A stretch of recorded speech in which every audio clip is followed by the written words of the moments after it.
crying out my name. Afghanistan, I hear her cry like that.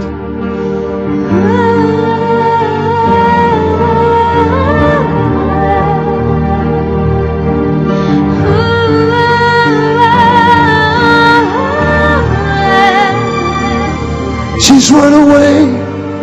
She needs somebody. And she's heard about Yeshua. She heard the soldiers praying out his name. Now she's standing in the place and afraid. On a hill in Afghanistan, she's crying out, and I'm hearing her. I'm coming to her through your praise.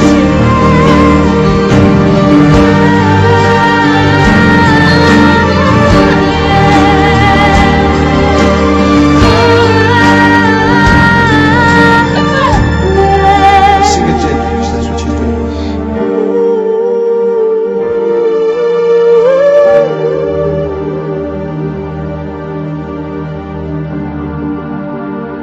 Now hold the G minor, I want you just to chant like I do.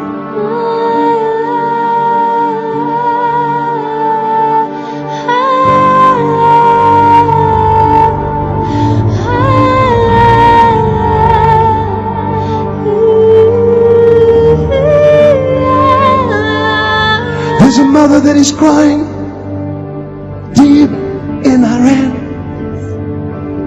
There's a mother that is crying about to give birth.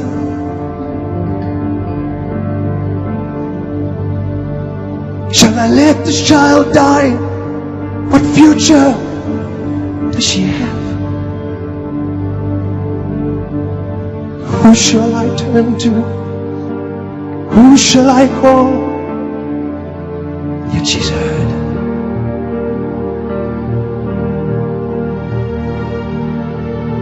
She heard the sound of Christ on the internet. Now she's calling out what to do. And I will hear her as Israel stands for me.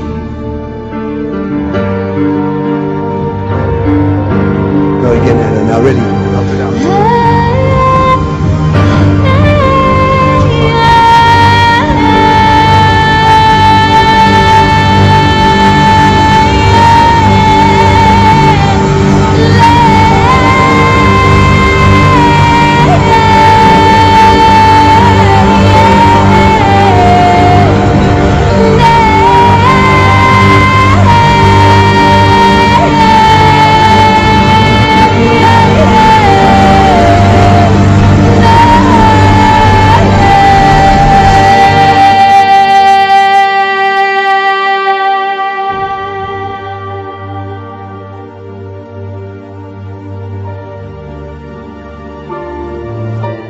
Now, if God anointed Saul, there was a reason for Saul.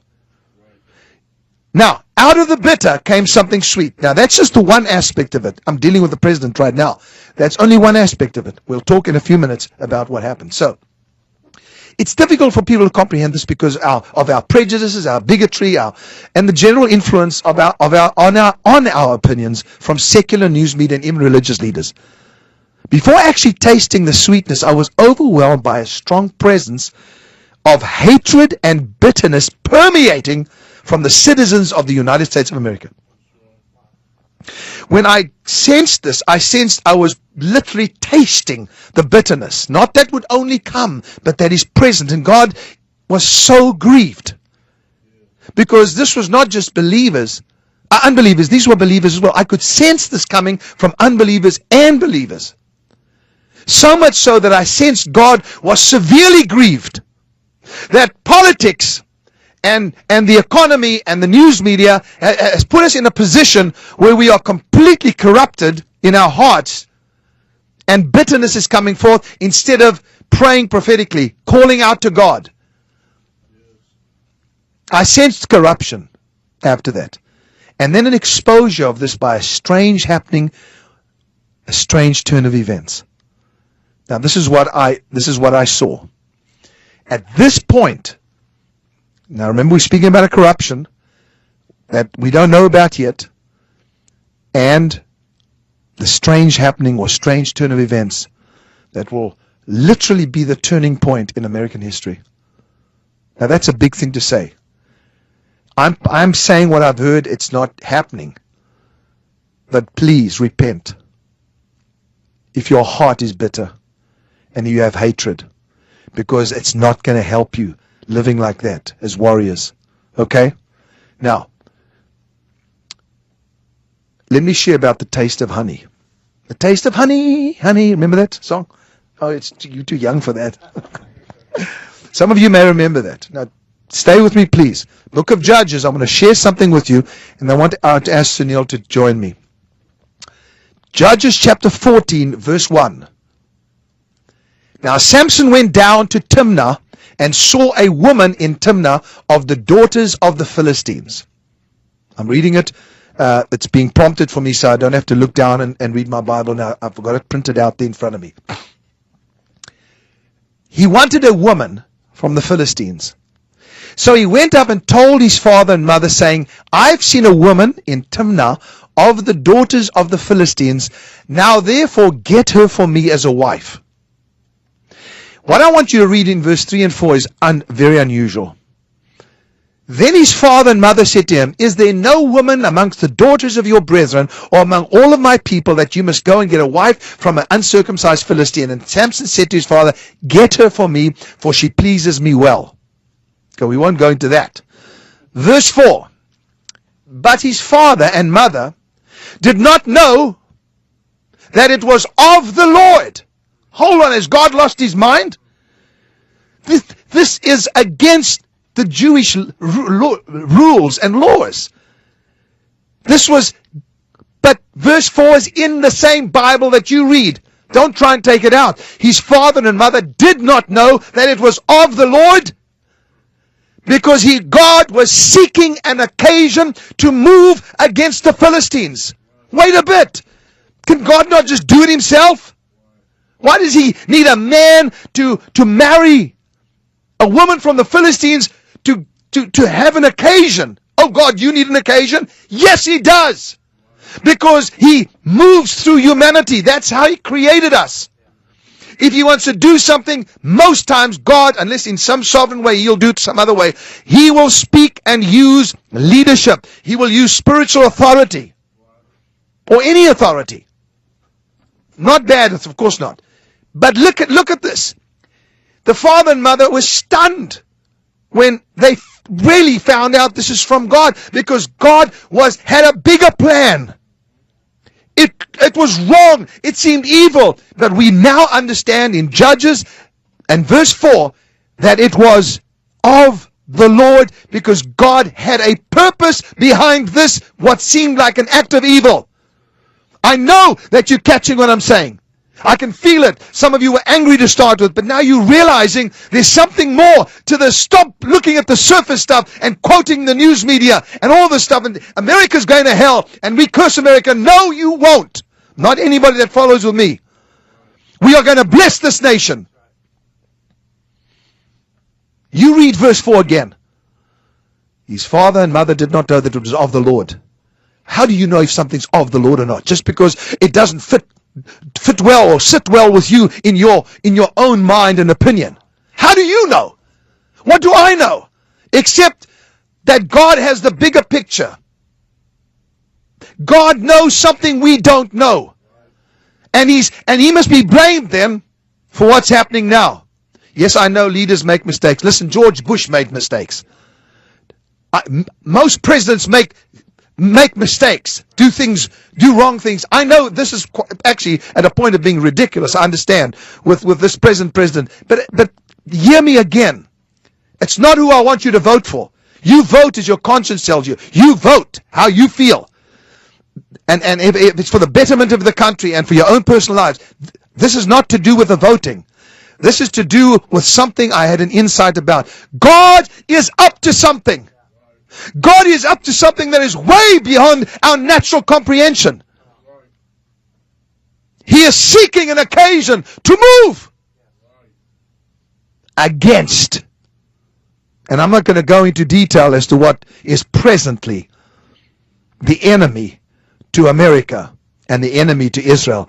God did not wait for the most perfect moment in time to send His only begotten Son. In fact, He sent Him at the worst time, because He was up to something. Nobody knew it would be God amongst animals.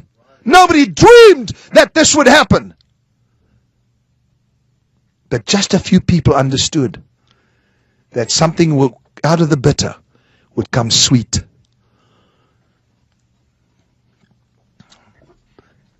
God was seeking for an occasion to move against the Philistines. For at that time, the Philistines had dominion over Israel. Oh, Kim, are you saying Obama is going to... I'm not saying anything. I'm trying to show you. We don't know. So Samson went down to Timnah with his father and mother and came to the vineyards of Timnah.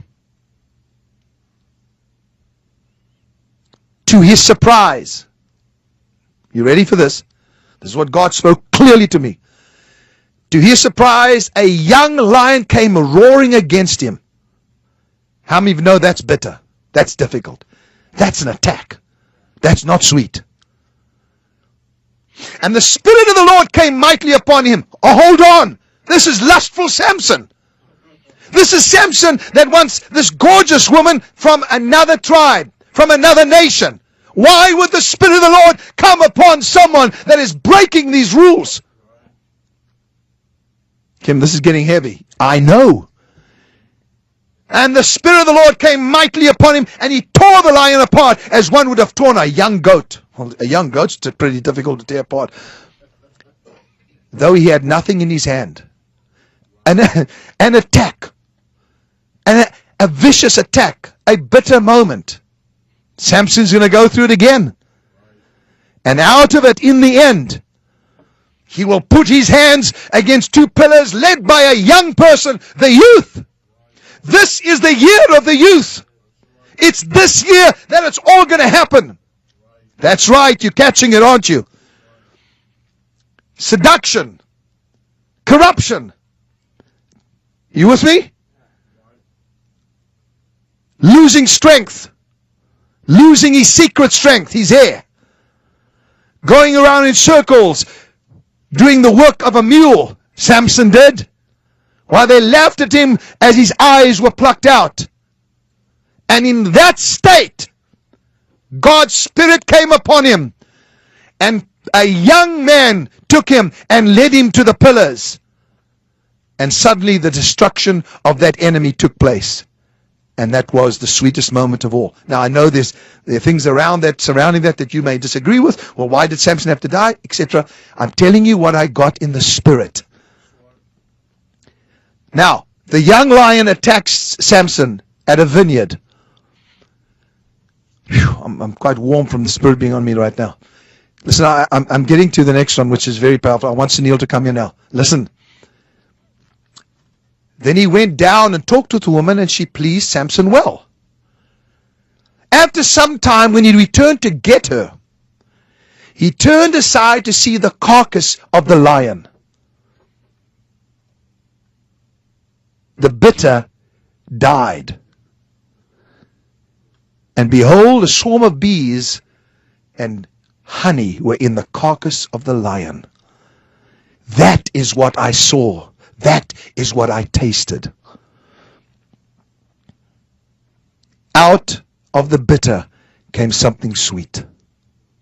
And he gives that riddle later on. But I'm not going to go into that because it's important. There's a very, very powerful anointing as I've broken through your opinions and mind and what you thought was going to happen to get you to see the bigger picture here. Let's just stay with this one moment before we do the code breakers stuff. And then I'll get to the next vision, which is even more shocking. Samson was so hungry that he had no strength left in him. Was so desperate. And the very same thing that attacked him brought life to him. The very same bitter moment brought strength to him, nurtured him physically, and got him, or restored his strength. America, your strength is going to be restored. Out of the bitter, out of the attack, is going to come something sweet. Take it or leave it. You can go and listen to NSBC or whatever they're called, ABC, and try and fathom it out. They cannot fathom it out. They don't know. They have to mark a man, a company of people, an administration, a Democrat, whatever. That's fine. They have all their faults. But so do Republicans. This is not about that. It's about God. What is it that you are going to bring out of this bitter moment in our lives? I say something sweet.